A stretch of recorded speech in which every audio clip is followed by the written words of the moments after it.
آپ مرنے کے بعد بھی نیکیاں کمانا چاہتے ہیں؟ کیا آپ جانتے ہیں کہ انسان کے مرنے کے بعد اس کے تمام اعمال کا سلسلہ ختم ہو جاتا ہے، لیکن 3 چیزیں ایسی ہیں جن کا ثواب قبر میں بھی آپ کو ملتا رہے گا۔ نبی کریم صلی اللہ علیہ وآلہ وسلم کا فرمان ہے کہ جب انسان مر جاتا ہے تو اس کے اعمال بند ہو جاتے ہیں سوائے 3 چیزوں کے۔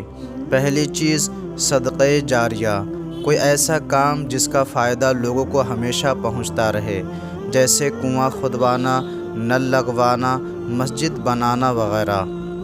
دوسری چیز وہ علم جس سے فائدہ پہنچایا جائے، کوئی ایسی بات یا ہنر جو آپ نے کسی کو سکھایا اور وہ آگے بڑھتا رہا۔ تیسری چیز صالح اولاد جو دعا کرے، ایسی نیک اولاد جو آپ کے مرنے کے بعد آپ کے لیے مغفرت کی دعا کرے۔ ہم دنیا کے لیے تو بہت کچھ جمع کرتے ہیں، لیکن کیا ہم نے اپنی آخرت کے لیے ان 3 چیزوں میں سے کسی ایک کا انتخاب کیا؟ آج ہی نیت کرے کہ آپ اپنی زندگی میں کم از کم ایک صدقہ جاریہ ضرور چھوڑ کر جائیں۔